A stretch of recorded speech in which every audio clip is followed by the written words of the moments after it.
Good morning, class 12 students. This is the second part of the chapter, the third level, written by Jack Finney. So, before we proceed with the remaining part of the chapter, let's discuss the portion we covered in the last video. Let me just remind you that the Grand Central Station of New York has two levels in reality, but the main character of the chapter, the third level, who happens to be Charlie, a 31-year-old man, he claims that there are three levels, and he has also been to the third level of the Grand Central Station, which is practically impossible. The chapter also highlights the harsh realities of our life and the consequences of war, because aftermath of war is always deadly, and it will always leaves a huge impact on people. And that's we see in the chapter, in the character Charlie, who is also very unhappy in the modern time, uh, because of the consequence of war and his monotonous life. That is why he is looking for a shelter, and he actually enters into his own dimension. He creates his own third level, which means he is hallucinating and he is imagining. And it is very common with all of us that some when we are not happy, when you know when everything is being repeated, when it is it is monotonous, when we don't see any energy, enjoyment, we actually sort of look for ways, look for means to escape. So Charlie, you will see that Charlie's escapism, it comes through the third level of the Grand Central Station. So one day when he was working late in his office, he decided that he would take subway, because subway is faster, and because he is supposed to go to his home, where his wife Louisa is waiting, right? He reached the Grand Central Station. uh, he climbed down the stairs, and then he reached and somehow he came across a new doorway, a new corridor. So let's find out what happens next. So I will be highlighting the portion for you, and then I will be explaining the meaning. So in the second in the Grand Central Station, New York Grand Central Station, he entered into a corridor, and the corridor I was in began angling left and slanting downward. So the corridor, it changed direction. It turned left, and then it started going downward. And Charlie thought that he must have taken a wrong turn, or he must have taken the wrong uh, corridor. But I kept on walking, but he did not stop. He kept on walking. All I could hear was empty sound of my own footsteps. All I could hear was the empty sound of my own footsteps, which also tells us that he was the only one in the corridor. And I did not pass a soul. I did not pass a soul means he did not come across any passenger.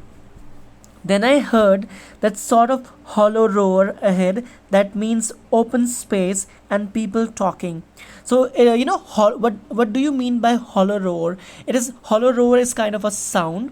As obviously, when you are trapped in a corridor, and when there is there is an opening nearby, you're bound to hear this kind of sound, which Charlie heard. So it means that there must be an open space nearby. So that is why he kept walking. The tunnel turned sharp left. I went down a short flight of stairs. So he kept on walking. Then the turn again took a sharp left.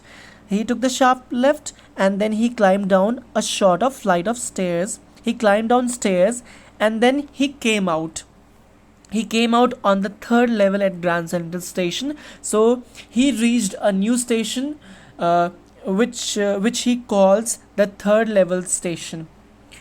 For just a moment I thought, for just a moment, let me just highlight this paragraph for you. Okay. Okay. For just a moment I thought I was back on the second level, but I saw the room was smaller and there were fewer ticket windows. So when he came out in an open space, Charlie thought that he again, he came back to the second level of the Grand Central Station. But he started observing things. What did he notice first? uh, I saw the room was smaller. The first thing he saw that there were the rooms there, they were very small.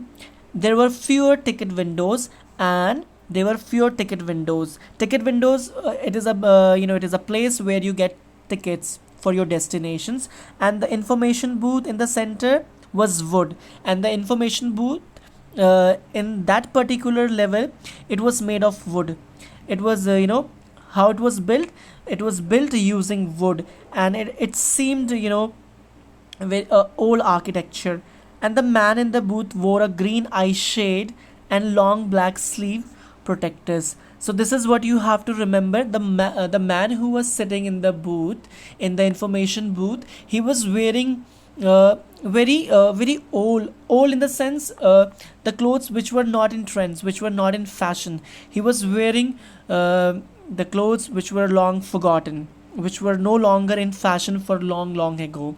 He was wearing, he wore a green eye shade, and he was wearing long black sleeve protectors you must have seen in the movies. It's a long sleeves, and on the edge they have this this protectors.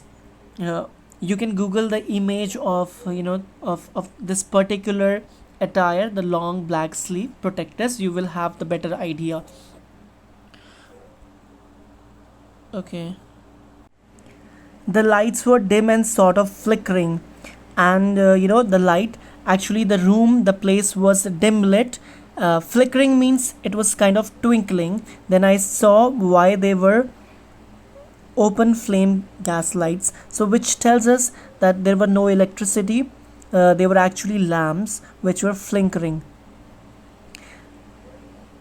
There were brass spittoons on the floor, and across the station a glint of light caught my eye. A man was pulling a gold watch from his vest pocket. He snapped open the cover, glanced at his watch, and frowned.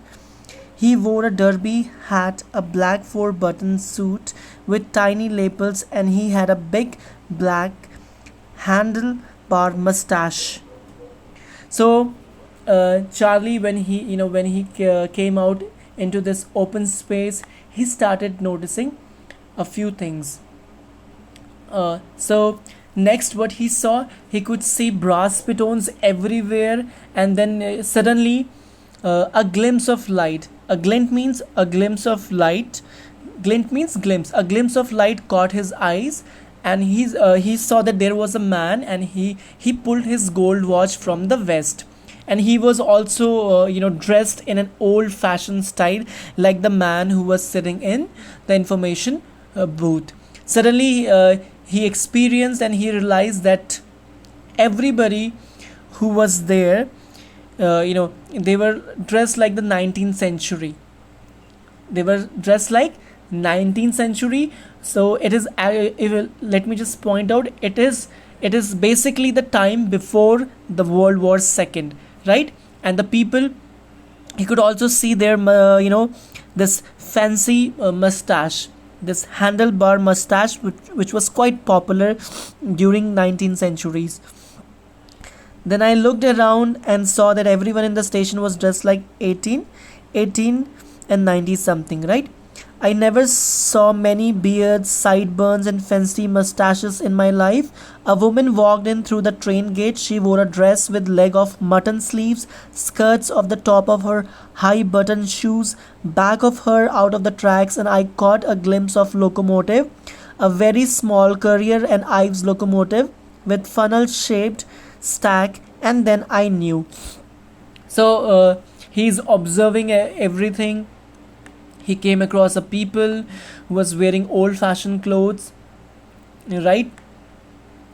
And then he also, he also came across the woman who was also wearing this old fashioned clothes. So children, you have to remember uh, everything which is everything which is mentioned here. You are actually supposed to memorize it in order to answer the question, because you're likely to come across a question where you will be asked that at what point of time Charlie realized that he was in the third level station. So all these things which he has just witnessed uh, confirmed his belief that he was in the third level station, right? So he saw this woman, right? The woman was wearing this mutton sleeves and skirts and the top of her high button shoes. This is old fashioned clothes. So in case you cannot remember this, so you are also you are please make sure that you write that the woman was wearing old fashioned clothes which were popular in the 19th century. Okay. And then and when he was sure, what is locomotive? Locomotive is a powered railway vehicle used for pulling trains.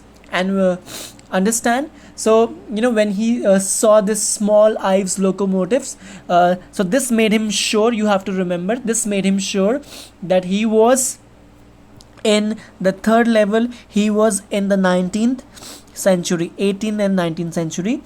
To make sure, I walked over to a newsboy and glanced at the stack of papers at his feet. It was World, and the World hasn't been published for years. The lead story said something about President Cleveland.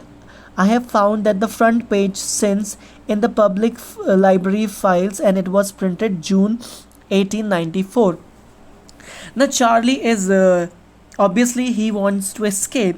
He is looking for an escapism. He wants to escape reality, and he also wants to go back to a place where everything is normal, where everything is fine, where everything is peaceful. But still, having reached such place, he wanted to confirm. So he came across a newsboy, and he looked through the stack of papers, and he read the newspaper, and the name of the newspaper is The World.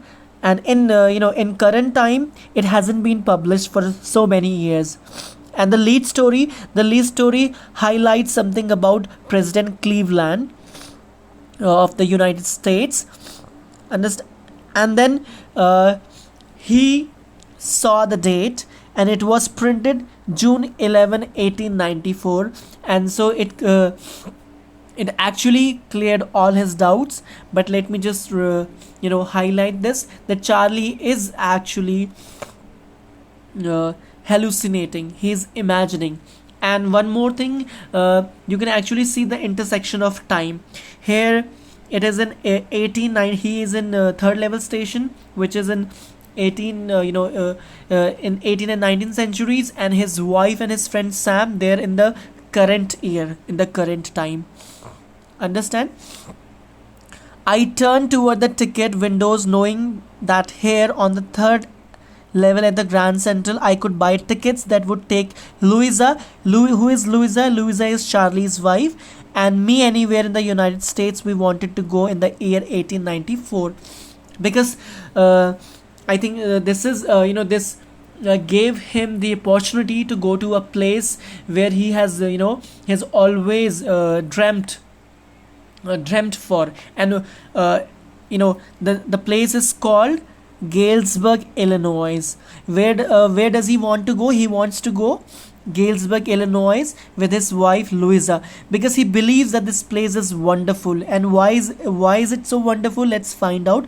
But he wants to make sure that he get the two tickets to Galesburg, Illinois, one for him and one for his wife. And now, have you ever been there? It is a wonderful town still, with big old frame house, huge lawns, and tremendous. Tremendous means it's kind of, huge, or whose branches meet overhead or roof the streets.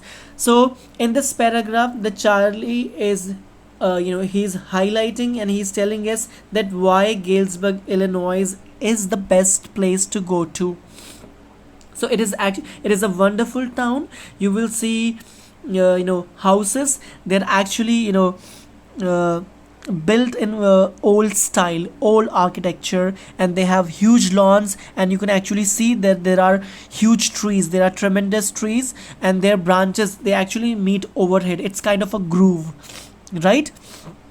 So one can actually have a lovely time sitting under the groove. And in 1894, and what is the best thing about 1894, in this year the summer evenings, they are very long, and people, what do people do, they set out on their lawns. They, in the evening, what they come out, then they sit outside, and the man, they smoke cigars and they talk quietly, and the woman waving palm leaf fans. So because it is 18th and 19th centuries, there is no electricity, there is no table fan, so what do these people use? They use palm leaf fans. So this is all natural, this is all, uh, you know uh, this is lovely. I mean, this particular time period which he is highlighting, Charlie is highlighting, and with fireflies all around. So you can actually imagine, there is no street light, there is only lamp house, there's lamp, candles, and then there is fireflies, which is lighting, which are lighting the world and the sky.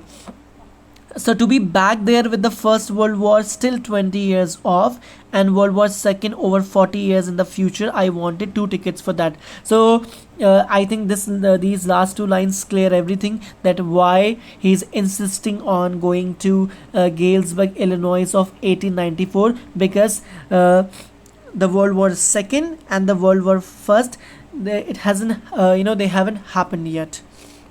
They're like 20 and ahead, 20 and 40 years, understand? And so he requested for two tickets to Galesburg, Illinois, one for his wife and one for his. The clerk figured the fare. Okay. The clerk figured the fare. He glanced at my fancy hatband, but he figured the fare, and I had enough for two coach tickets one way. But when I counted out the money and looked up, the clerk was staring at me. He nodded at the bills. That ain't money, mister, he said. If you're trying to skin me, means if you're trying to make me fool, or deceive me or cheat me, you won't get very far. He glanced, look at the cash drawer beside him. Of course the money was old style bills, half again as big as the money we use nowadays, and different looking. I turned away and got out fast. There is nothing nice about jail, even in 1894. So Charlie, as you are aware, that he is ready to buy the tickets to Galesburg, Illinois. So he came across the ticket window, and the clerk, the administrator, he observed Charlie. Charlie looks very unusual. Why? Because he was wearing clothes which are popular in the current time, not in 18th and 19th century. But somehow he did not pay attention to him, and then he counted the fare. Charlie gave him the money, and the clerk, when he checked the total and he checked the currency, he was shocked, because here Charlie forgot this thing, that the currency that he furnished, the currency that he gave to the ticket counter, to the ticket master, it was actually the new currency, the currency that belongs to his time. And since it was 1819, this currency is of no use, and the ticket master thought that Charlie was actually trying to cheat him. So he warned him that this could actually lead him to jail. And Charlie, before he did not try to say anything, he just rushed and he left the place, because even in 1894 there is one thing that nobody likes or admire, it is the jail. So no matter whether it is the current time or whether it is the past time, nothing is good about in jail. So Charlie left, and that was that I left the same way I came. I suppose the next day during lunch hour, I drew $300 out of the bank. Nearly all we had bought old style currency. That really worried my psychiatrist friend. So Charlie left the place. Charlie left third level of the Grand Central Station, and the next day means in the present time, he withdraws some money. He withdraw $300, and uh, he bought old style currency. Why is he buying old style currency? Because he wants to buy tickets to Galesburg, Illinois, and this kind of worried his psychiatrist friend Sam, which I think we came to know about Sam in the first part of the chapter. You can buy old money at almost any coin dealers, and even in modern times you can buy old currency. Even in India or everywhere, old currencies can be bought by paying extra premium means extra expense. Here my $300 bought less than 20 in old style bills, but did not care. So for $300, which is a new in new style currency, he could only get 200 in old style bills, but he did not care, because in 1894 commodities and goods, they are not very expensive, they are very cheap. So eggs were 13 cents a dozen in 1894, but I have never again found never again found the corridor that leads to the third level, the Grand Central Station, although I have tried often enough. But the sad thing is, Charlie could not find the third level station. He could not find the third level station. Louisa was pretty worried when I told her all this, and did not want me to look for the third level anymore, and after a while I stopped. I went back to my stamps, and so he started looking for the third level station when he could not find, and this worried his wife Louisa, because Louisa is worried because Charlie is looking for something that doesn't exist. So she tried to she tried to make her husband understand that whatever he is looking for is not there, so he must accept reality. So Charlie, he went back to his his habit of collecting stamps, which is called philately. So that's all that is all we are going to cover. That is all for today. So the rest and the remaining part of this chapter will be covered in the third part of this video. Please do look for homework on Ursel and do it positively and faithfully. Thank you everyone.